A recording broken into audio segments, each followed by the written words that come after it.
Bonjour à tous, nouvelle petite vidéo qui fait suite à celle que j'ai faite hier. Donc je vous ai expliqué comment simplifier votre interface Darktable. Maintenant on va travailler sur comment faire en sorte que quand vous ouvrez vos photos, elles soient correctes à votre goût directement. euh, et comment est-ce qu'on traite une photo de base dans Darktable. Donc je vais d'abord ouvrir une première photo sans aucun traitement dans Darktable. C'est-à-dire que je suis sur original. Que voit-on? On voit une image extrêmement fade. Et c'est tout à fait normal, puisque nous n'avons appliqué aucune courbe sur l'image. Ce que l'on voit, c'est la dynamique du capteur. C'est-à-dire qu'on voit que les zones très claires ne sont pas brûlées. Il y a plein de détails dans ces zones-là. Même chose que dans les zones d'ombre, il y a encore plein de détails. Ça, c'est la dynamique du capteur que l'on voit, qui est beaucoup plus large que celle d'un écran. Et donc quand elle est compressée pour être mise sur un écran de 8EV, eh ben, l'image paraît extrêmement fade. Donc vous pouvez voir la dynamique de votre capteur, par exemple sur les tests DxO Mark, où vous avez toutes les marques d'appareils photo. Un des meilleurs, c'est un Hasselblad ici, et nous voyons que la dynamique maximum est de 14,8 EV. Moi, je travaille avec un Nikon Z7 et donc j'ai une dynamique de 14,6 EV. On va voir aussi que en fonction de la sensibilité utilisée, cette largeur dynamique diminue. Beaucoup de gens me disent oui, mais quand on ouvre une photo dans Darktable, c'est pas comme ce que j'ai fait sur mon appareil photo ou que quand j'ouvre dans tel ou tel autre logiciel. C'est logique, ici, comme il n'y a aucun traitement, il n'y a aucun réglage, aucune courbe de base, vous voyez une image brute très fade. L'idée, c'est de faire tous les pré-réglages pour que l'image, une fois que vous l'ouvrez, corresponde à vos goûts. Par exemple, moi, si je vais sur compresser historique, vous allez voir que tous mes réglages de base sont activés et c'est déjà tout de suite une autre image. Je reviens donc à mon original. Alors que fait-on pour faire les réglages de base? Eh bien, on commence par le premier onglet ici, qui est module de base, et on commence par le bas. Donc on va commencer par la balance des blancs. Ici, comme l'idée est de faire un réglage qui va servir à toutes les photos, il ne faut pas penser pour cette photo-ci, mais pour un ensemble de photos. C'est pour ça que j'ai pris toute une série de photos différentes. Et pour que ce réglage que l'on va faire puisse s'appliquer de manière générale à toutes vos images quand elles sont importées dans Darktable. Donc la balance des blancs, je n'y touche pas, je la laisse en automatique. L'orientation, bien entendu, on n'y touche pas non plus. Recadrer et pivoter non plus. Exposition non plus, puisque l'exposition peut changer d'une photo à l'autre. Égaliseur de ton non plus. Reconstruction des couleurs, certainement pas. Donc on va aller à l'onglet suivant. Et là, on va avoir ici quelque chose d'important qui est filmique et contraste local. Donc on va d'abord commencer par filmique, où on va l'activer par défaut. Donc je vais faire... Donc normalement, le réglage par défaut de filmique, ça ressemble à ceci, ce qui est plus ou moins correct.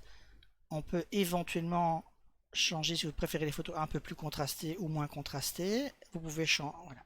Une fois que vous avez votre réglage filmique, moi le mien il ressemble à ça. Hein. On peut considérer que vous pouvez faire ici, vous cliquez et vous ajoutez, vous faites un nouveau pré-réglage. Ici j'en ai déjà un, donc j'ai déjà pris un pré-réglage. Donc imaginons que je fasse, voilà, je fais un petit réglage. Vous faites nouveau pré-réglage, vous mettez défaut, je vais faire ici test parce que défaut chez moi ça existe déjà, test, et je vais faire appliquer automatiquement aux images, ici toutes les images. Ok, alors je vais enlever ce test parce que sinon je vais avoir des problèmes parce que c'est pas ça que j'utilise moi, supprimer ce pré-réglage, voilà je le supprime. Donc pour Filmic c'est fait. Une chose que j'utilise beaucoup sur toutes mes photos c'est le contraste local. Donc si moi ici j'applique mon réglage par défaut, vous voyez que c'est beaucoup plus dur comme image. Alors maintenant on va aller à l'onglet suivant. où il y a aussi des choses importantes. Je trouve aussi qu'au niveau des couleurs, c'est très fade. Donc je vais regarder ce que j'ai comme profil. Alors moi j'utilise le profil d'entrée Color Matrix standard et profil de travail RVB Rec. C'est pas celui-là que j'utilise normalement. Donc, je vais mettre par défaut. Hops. Donc voilà, une fois que j'ai fait ces réglages-ci, je le mets par défaut et ainsi de suite, on continue comme ça. Balance des couleurs. Je trouve que le résultat est très fade, donc je vais prendre mon réglage par défaut. Donc vous faites votre réglage de couleur comme vous aimez bien, et puis vous le mettez par défaut, et ainsi de suite. Alors correction des zones de couleur, moi j'active, en fait chez Nikon je trouve que les verts sont trop chauds, et les oranges sont trop jaunes. Donc j'ai un pré-réglage qui change ça. Et donc j'ai un pré-réglage qui est défaut. Et donc vous voyez que mes verts ici sont plus froids et mes oranges rouges sont plus vers vers des couleurs plus chaudes. Donc ça c'est activé, vous mettez par défaut, ça si vous voulez, hein, c'est pas une obligation. Un monochrome évidemment on va pas le faire par défaut. Puis alors après, je vais agrandir l'image. Vous voyez que l'image paraît comme un peu floue comme ça. Ce que l'on peut faire c'est renforcer la netteté. Là aussi j'ai un réglage par défaut. Donc vous voyez, l'image paraît tout de suite un peu meilleure. Je vais quand même regarder que mon contraste local est activé par défaut. Voilà. La netteté, renforcer la netteté. Donc j'ai réglé mon réglage de netteté. Alors la netteté c'est le rayon, vous allez voir, on voit vraiment qu'il y a un filet noir et un filet blanc entre les zones de contraste. La quantité c'est la force de ce fameux filet. Vous voyez? Donc ici je le règle. Et le seuil c'est à partir de quand, donc si vous faites très très bas, le grain va être augmenté. Et si vous montez, seulement les grandes surfaces seront agrandies. Accentuées, pardon. Donc ici, par défaut, c'est 500. Donc une fois que vous avez fait votre réglage, eh ben, vous le mettez par défaut. Vous l'enregistrez. Si vous avez des corrections d'objectifs à faire, vous pouvez aussi les activer par défaut. Idem pour la réduction du bruit de profil. Moi, je vous conseille de mettre, si vos objectifs sont reconnus dans la base de données LensFun, vous pouvez le mettre en automatique. Donc automatiquement, les objectifs seront corrigés. Réduction du bruit, je vous conseille de le mettre sur ISO Auto par défaut. Donc de rajouter ça comme réglage par défaut. Donc ce qui va se passer, c'est que en fonction des ISO utilisés, eh ben, votre image sera automatiquement corrigée au niveau de la réduction du bruit. Aberration chromatique, ça c'est pour certains cas. Si votre objectif n'est pas pris en compte et que vous avez des aberrations chromatiques, vous pouvez l'activer. Vous pouvez aussi, par exemple, l'activer seulement avec une seule optique. Imaginons que vous avez des optiques qui sont automatiquement corrigées, sauf une, et qu'en plus elle a des aberrations chromatiques. Mais dans ce cas-là, vous faites vous ouvrez aberration chromatique, vous l'activez. Et vous faites un nouveau pré-réglage et vous lui donnez un nom, par exemple objectif X, hein, et puis appliquer automatiquement. Et là, objectif, vous mettez la valeur ISO que vous allez trouver ici, information d'image. Donc vous allez voir l'objectif. Voilà, c'est cette valeur-là. Vous la mettez ici en objectif. Et donc si cet objectif-là est utilisé, et bien la correction sera appliquée. Une fois que vous avez fait tous vos réglages, vous essayez ces réglages s'ils correspondent bien à toutes vos images. Donc si par exemple je prends une autre image et que je mets les mêmes réglages par défaut que j'ai mis dans tous mes modules, est-ce que ça va correspondre à quelque chose de correct pour une autre image? Dans ce cas-ci, ça me paraît correct. Je prends une image suivante, je compresse mon historique pour activer tout ce qui est par défaut, et ainsi de suite. Je vais faire ça comme ça avec toute une série d'images, et ça correspond plus ou moins à ce que je veux avoir dans toutes mes images. Une fois que ça c'est fait, vous fermez Darktable, vous rouvrez Darktable, et vos prochains imports seront automatiquement avec tous vos réglages que vous avez mis par défaut. Une fois que vos réglages sont faits par défaut, il y a bien entendu des réglages à faire individuellement sur chaque photo. Je vais prendre ici un autre exemple. Donc, voilà l'image ouverte avec les réglages par défaut. Qu'est-ce qui s'est passé? C'est que la saturation a été augmentée, mon accentuation, donc si on regarde bien tout ce qui a été fait dans la première série, balance des blancs est automatique, donc il n'y a rien qui a été fait. Contraste local a été activé, donc pour donner plus de contraste dans l'image. Filmic a été activé avec mon réglage par défaut. Mes zones de couleur ont été changées. Ma balance de couleur pour l'accentuation a été activée. Et si on regarde ici, on va voir que renforcer de la netteté a été activé et la réduction du bruit automatique a été activée et qu'il a trouvé que ça a été fait à 6400 ISO. Donc a priori c'est assez correct. Maintenant on peut fignoler juste cette image-ci. Par exemple je peux changer mon cadrage. Voilà, je vais réduire mon cadrage comme ceci. Et ça c'est spécifique à cette image, donc il n'y a que ceci à faire, à rajouter. Je peux éventuellement vérifier au niveau de la réduction du bruit si il est nécessaire de faire un petit ajustement. Donc je vais dans réduction du bruit. Je peux par exemple la faire un petit peu plus forte. Voilà. Cette image est correcte, je peux l'exporter. Par exemple, je vais prendre une autre image, ici. Donc elle sera ouverte, elle sera comme ceci. Ce que je peux faire par exemple, c'est simplement redresser l'image. Voilà. Et éventuellement aller dans Filmic et changer un petit peu le contraste de l'image et la luminosité. Voilà, cette image-ci est terminée.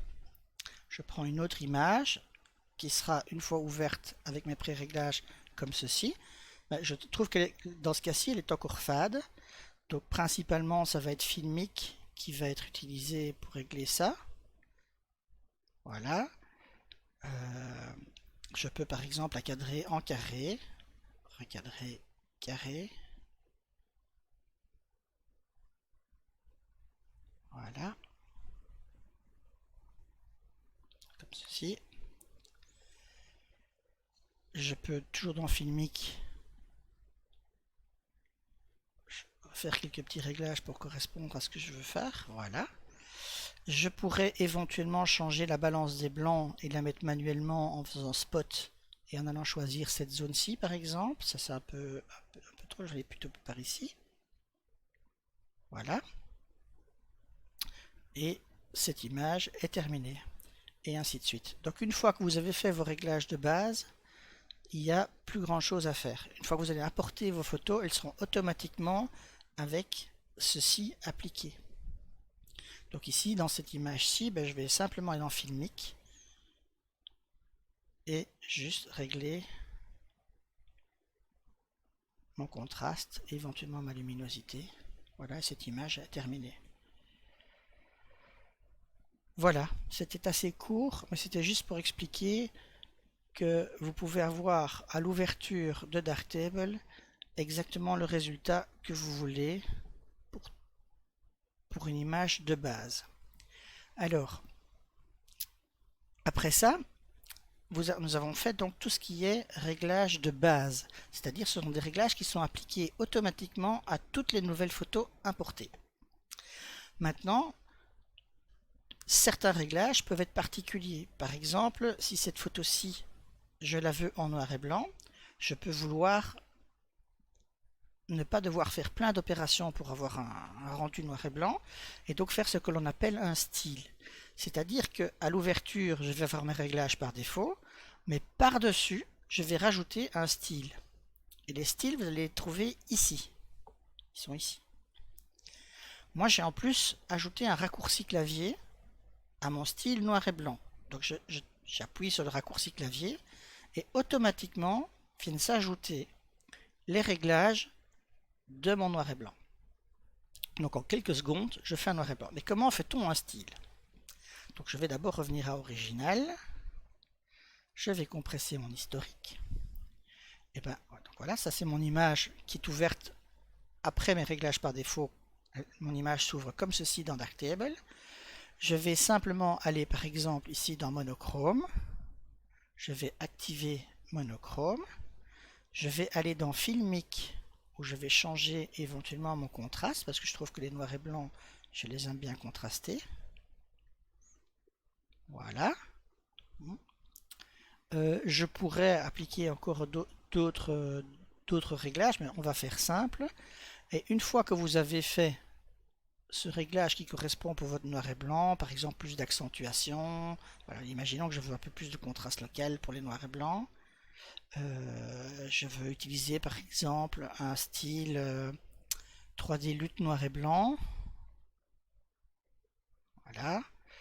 Donc dans Filmic, je vais changer un petit peu mon contraste. Voilà, imaginons que ceci corresponde à ce que je veux avoir. Je vais dans l'historique. Je fais compresser l'historique. Donc en fait, ça va enlever tout ce qui est doublon et autres dans l'historique. Et puis je vais sur la petite icône ici et je fais créer un style. Je vais lui donner un nom, test par exemple. Je peux lui mettre une description.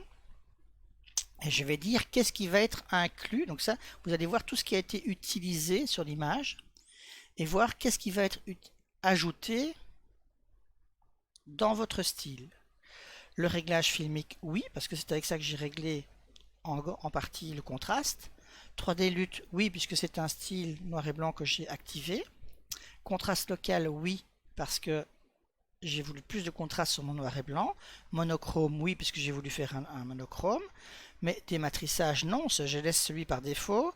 Profil de couleur, je ne change pas. Balance des couleurs, je laisse tel quel, mais je pourrais le désactiver puisqu'il n'entre pas en ligne de compte. Zone de couleur n'a pas besoin non plus d'être changé. Donc en fait, je ne vais ajouter à mes réglages de base, donc mes pré-réglages par défaut, que Filmic RVB, que 3D Lutte, que contraste local, que monochrome, et si j'ai éventuellement changé par exemple l'accentuation, aussi l'accentuation, renforcer la netteté. J'enregistre ça. Je ne vais pas le faire ici. Enfin si, je peux le faire en fait, enregistrer.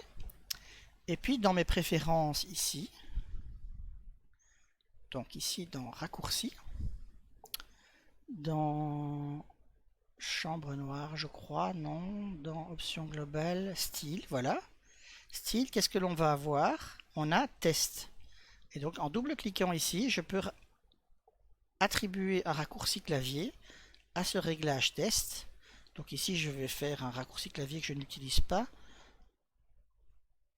Voilà, CTRL majuscule M, fermé. Donc maintenant je reviens à une image telle qu'elle serait importée. Je fais CTRL majuscule M et oh miracle, mon image est automatiquement en noir et blanc. Je peux aller sur une autre image, ici par exemple, et faire CTRL majuscule M et je vais avoir mon noir et blanc. Voilà, je termine ici. Au revoir.